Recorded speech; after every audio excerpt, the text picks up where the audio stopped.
ہاتھ دھونا بھی وضو میں سنت ہے، ناک میں پانی ڈالنا بھی سنت ہے، کلی کرنا بھی. تو آپ نے تو پہلے 3 سنتیں ادا کی، پھر وضو فرمانے لگے ٹھیک تم نے کہا ہے، پر تم پتہ نہیں نا تمہیں کہ یہ میرے رسول اللہ کی سنت کی برکت کتنی ہے. شریعت حکم دیتی ہے کہ پانی معتدل ہونا چاہیے وضو کرنے کے لیے، نہ زیادہ ٹھنڈا ہو نہ زیادہ گرم ہو. زیادہ گرم ہو تو منہ جل جاتا ہے. اور شریعت حکم دیتی ہے کہ پانی بد ذائقہ نہیں ہونا چاہیے، اور حکم دیتی ہے کہ بدبو والا نہیں ہونا چاہیے. فرمایا اس لیے ہمارے نبی نے پہلے ہمیں 3 سنتیں دیں کہ ٹوٹی کے نیچے نا ہاتھ کر کے دیکھ لو پانی زیادہ گرم تو نہیں، اور کہیں منہ نہ جلا لینا. اور پھر ہمارے نبی نے ہمیں سنت دے کے بتایا کہ منہ میں ڈال کے دیکھ لو بد ذائقہ تو نہیں. پھر کہا ناک میں ڈال کے دیکھ لو کہ اس سے بو تو نہیں آتی. فرمایا مصطفیٰ نے کہا میری 3 سنتیں ادا کر کے اب چہرے پہ پانی ڈالو گے تو فرض ادا کرنے کا مزہ آ جائے گا. اعلیٰ حضرت کو اللہ نے وہ کمال دیا، ملک سخن کی شاہی تم کو رضا مسلم، جس سمت آ گئے ہو سکے بٹھا دیے. باتیں بہت ساری ہیں، کچھ خالص علمی ہوتی ہیں، کچھ بڑے علم بھی ہوتا ہے اور اس میں لطف بھی ہوتا ہے. تو ایک لطف والی بات ہے آپ کو سناتا ہوں. علماء میں نا ایک مسئلے میں اختلاف ہے. خیر اب تو علماء میں مسئلے میں اختلاف ہو تو جاہل چھلانگ لگا کے اندر آ جاتے ہیں، کہتے تو ان کی پتہ سان پوچھو. علماء میں اکثر مسائل میں اختلاف رائے ہو جاتا تھا اور ہے آج بھی. امام شافعی اور امام مالک کا اختلاف کوئی نہیں تو کیا گالیاں دینی شروع کر دیں گے لوگ؟ اختلاف رائے علماء کے اندر ہو جاتا ہے. تو اختلاف رائے ہے علماء کے ایک مسئلے کے اندر، وہ کیا ہے؟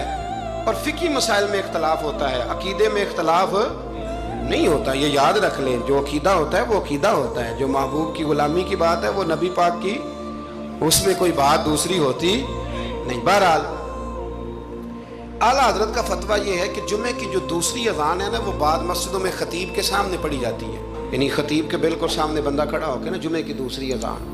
اعلیٰ حضرت کا فتویٰ نہیں، باہر دروازے پہ پڑھو، مسجد کے دروازے پہ جو یہاں پڑھتا ہے اذان اس کی بھی ہو جاتی ہے. یہ ایک فقہی مسئلہ ہے، اس میں اختلاف رائے ہو سکتا ہے.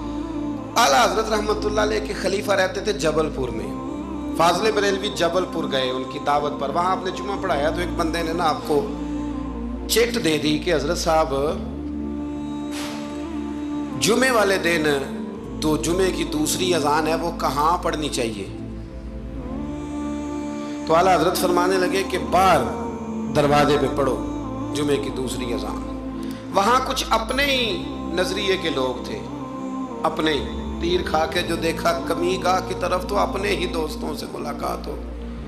غیروں کو اتنا مسئلہ بھی کوئی نہیں ہوتا، حسد ہمیشہ اپنوں میں ہوتا ہے. تو وہ اپنے ہی لوگ تھے، وہ کہنے لگے جی ہم 50 سال سے دے رہے ہیں اذان، مولوی صاحب نے یہاں کے لڑائی کرا دی ہے کہ اذان باہر پڑھو. انہوں نے نا کچہری میں، اعلیٰ حضرت انگریز کی عدالت کو عدالت نہیں فرماتے تھے، کہتے تھے عدالت تو وہ ہوتی ہے جہاں عدل ہو. یہ کچہریاں ہیں، یہ عدالتیں، وہ عدالت کہتے نہیں تھے، کہتے عدالت کا مطلب ہے عدل والی جگہ. اعلیٰ حضرت کبھی نہیں گئے تھے انگریز کی عدالت میں. تو جب ان سے کہا گیا نا کہ مقدمہ کر دیا کسی نے کہ لو جی ہم 50 سال سے اذان پڑھ رہے ہیں تو انہوں نے نواں فتویٰ دے دیا ہے کہ اذان جو باہر پڑھے، تو اعلیٰ حضرت کو نوٹس آ گیا عدالت سے. آپ کبھی جایا نہیں کرتے تھے. اتفاق کی بات، وہ جو آواز دینے والا تھا نا، جو آواز دیتا تھا فلاں بن فلاں حاضر، وہ اعلیٰ حضرت کا مرید تھا. اعلیٰ حضرت نے اس کو ساری بات سمجھا دی کہ میری باری آئی تو تم نے کرنا کیا ہے. اس نے کہا جی ٹھیک ہے، مسئلہ طے ہو گیا. ہوا یہ کہ جب جج نے کہا نا مولانا احمد رضا ولد نقی علی خان حاضر ہو، ان کی باری آئی تو اردلی کو کہا جج نے، اس نے کیس سارا پہلے اسٹڈی کر لیا، مسلمان تھا جج بھی، اس نے پڑھ لیا کہ 2 علماء کے درمیان اختلاف ہے. ایک کہتے ہیں کہ یہاں اذان پڑھنی چاہیے، دوسرے کہتے ہیں کہ اذان باہر پڑھنی چاہیے. تو وہ پتہ کیا کہتا ہے، اس کو سمجھایا ہوا تھا. جج کہنے لگا چلو جی یہ مسئلہ بھی نمٹاؤ. وہ مدعی پارٹی بھی آئی ہوئی تھی، اعلیٰ حضرت نہیں آئے تھے، وہ بڑے خوش تھے کہ وہ نہیں نہ آیا. تو ہم جج کو نا تھوڑا سا اس کو ہوا بھریں گے کہ دیکھا نا جی وہ تو آپ کو بھی کچھ نہیں سمجھتا، وہ بات اور خراب ہو جائے گی. پر وَتُعِزُّ مَن تَشَاءُ تُذِلُّ مَن تَشَاءُ. یہ عزتیں ذلتیں یہ اللہ کے ہاتھ میں، یہ رب کریم کے ہاتھ میں. تو انہوں نے نہ پوری تیاری نہیں، نہ آیا دیکھنا اور کریں گے۔ اب وہ اردلی کو جب کہا نا اس آواز دینے والے کو، جج صاحب نے کہ بلاؤ اس کو، اعلیٰ حضرت نے، اس نے پتہ کیا کیا، آواز تو باہر دینی ہوتی ہے نا، وہ جج کے سامنے کرسی کے سامنے کھڑے ہو کے نا کانوں میں انگلیاں لے کے کہنے لگا احمد رضا بلد نقی علی خان حاضر ہو، اور جج کہنے لگا پاگل ہو گیا، باہر جا کے کہنے لگے جی یہی تو میرے پیر کہتے ہیں، یہی تو وہ فرماتے ہیں، یہی تو وہ فکرہ ادا کرتے، ملک سخن کی شاہی تم کو رضا مسلم، جس سمت آ گئے ہو سکے ہی بٹھا دیے۔ فرمایا جی یہی تو وہ کہتے ہیں، وہ کہتے ہیں مولوی تو آیا بیٹھا جمعہ پڑھانے کے لیے، اس کو اذان کیوں سناتا ہے، باہر سنا تاکہ جو رہ گیا وہ بھی آ جائے، یہی تو وہ فرماتے ہیں۔ جج کہنے لگا مولانا کو تکلیف کرنے کی ضرورت نہیں، وہ جو کہتے ہیں ٹھیک ہی کہتے ہیں، فتویٰ مسئلہ ان کے حق میں دیتا ہوں۔ یاد رکھیں اعلیٰ حضرت کا یہ کمال تھا کہ انہیں اللہ نے علم بھی دیا تھا اور سمجھانے کی طاقت بھی عطا فرمائی، ان کے اندر یہ قوت تھی، یہ ہمت تھی کہ وہ بات سمجھا سکتے تھے، لیکن جس کی شان زیادہ ہوتی ہے اس کے مخالف بھی زیادہ ہوتے ہیں، پکی بات۔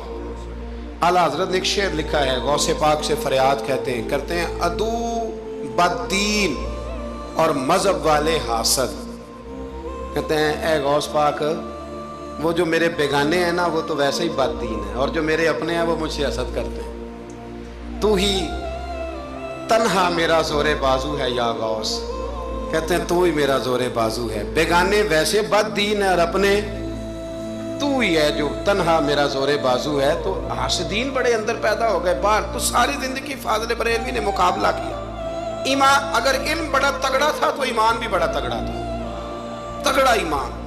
آپ یقین کریں ایمان بندے کا مضبوط ہونا تو دنیا کے ہر میدان میں وہ کامیاب ہوتا ہے، اور اگر ایمانوں میں کمزوری ہو، کچی کچی باتیں کرنا، ٹھیک ہے چلتے ہیں کرتے ہیں، یہ بھی صحیح ہوگا وہ بھی صحیح ہوگا، سوال ہی نہیں پیدا ہوتا۔ تگڑی نبی کریم علیہ السلام نے نا ایک حدیث حضور نے بیان فرمایا، کسی مصیبت زدہ کو، کسی بیمار کو دیکھو تو ایک دعا پڑھ لیا کرو، تم کبھی اس مصیبت میں مبتلا نہیں ہوگے۔ دعا کیا ہے؟ الحمدللہ الذی مما ابتلاک بہ وفضلنی علی کثیر ممن خلق تفضیلا۔ یہ دعا پڑھ لو بیمار کو دیکھ کر، یہ دعائیں یاد کیا کریں، یہ پڑھ لو تو جس مصیبت میں دیکھ کے کسی کو پڑھو گے اللہ تمہیں کبھی اس میں مبتلا نہیں کرے گا۔ بریلی شریف کے دائیں بائیں ہندوستان میں نا ایک مرض اکثر پھیلا کرتا تھا، اس کو طاعون کا مرض کہتے ہیں، طاعون کا مرض، وہ نہ گلٹیاں نکلتی ہیں انسان کے وجود پر، تو اتنا سخت ہوتا تھا کہ لوگ مر جاتے تھے، اللہ تعالیٰ معاف کرے۔ بعض لوگ کہتے ہیں ٹیومر ہوتا ہے نا کینسر کی گلٹیاں، یہ بھی شاید اسی کا تسلسل ہے، اور اس زمانے میں شاید اس کا نام لوگوں نے یہ رکھ دیا، بڑا سخت مرض تھا۔ تو اعلیٰ حضرت کے سامنے 2-3 مریض آئے تو آپ نے یہ دعا پڑھ لی۔ ایک دعوت کسی نے اعلیٰ حضرت کی پکائی تو آپ کو نا چونکہ معدے میں بڑی تکلیف تھی، آپ کو پتہ ہے معدے میں گرمی بہت زیادہ ہو تو منہ پک جاتا ہے، طبیب کہا کرتے تھے کہ منہ کے چھالے بہت تیزابیت ہو، کوئی ایسی چیز کھا لیں تو اس سے نا۔ آپ ایک دعوت پہ گئے تو میزبان نے نا گائے کے گوشت کے کباب بنائے ہوئے تھے، 7 پوڑیاں تھیں۔ اب اعلیٰ حضرت کے لیے طبیب نے سخت منع کیا تھا، اگر آپ کھائیں گے فوراً آپ کے معدے میں شدید قسم کا یہ تیزابیت کر دے گی، السر کا مسئلہ بن جائے گا، منہ آپ کا چھالوں سے اور پھنسیوں سے گلٹیوں سے بھر جائے گا۔ اب جب وہاں پہنچے تو اس نے یہ پکا کے رکھا تھا۔ اب یہ جو دیندار لوگ ہوتے ہیں نا، ان بیچاروں کے بڑے مسئلے ہوتے ہیں، بڑے مسئلے۔ یہ کئی دفعہ اپنی بچت کے معاملے میں بڑے پریشان ہوتے ہیں کہ لوگ کیا کہیں گے۔ جاہل تو جو مرضی کر جاتا ہے نا، عالم نے پھونک پھونک کے قدم رکھنا ہوتا ہے کہ یار یہاں نہ مسئلہ بن جائے، یہاں نہ مسئلہ بن جائے۔ اب وہ آپ کا خادم کہنے لگا حضور ان سے کہتے ہیں کہ یہ سادہ کوئی کھانا لے آئیں تاکہ آپ کھا لیں، اب یہ آپ کھائیں گے تو بیمار ہو جائیں گے۔ تو اعلیٰ حضرت فرمانے لگے وہ تو بات تیری ٹھیک ہے، بیمار ہو جاؤں گا، لیکن اب یہ آدمی ہے اس کو میں کیسے کہوں، یہ کہے گا کہ میں نے اتنی محنت کی ہے اور یہ کھا نہیں رہے، اخلاقاً درست نہیں کہ آپ میزبان کو اب آپ کسی کو کہہ دیں، واقعی مشکل ہوتی ہے کہ یار حد ہو گئی ہے، اتنے پیسے لگا دیے اس کو پسند نہیں آ رہا۔ خیر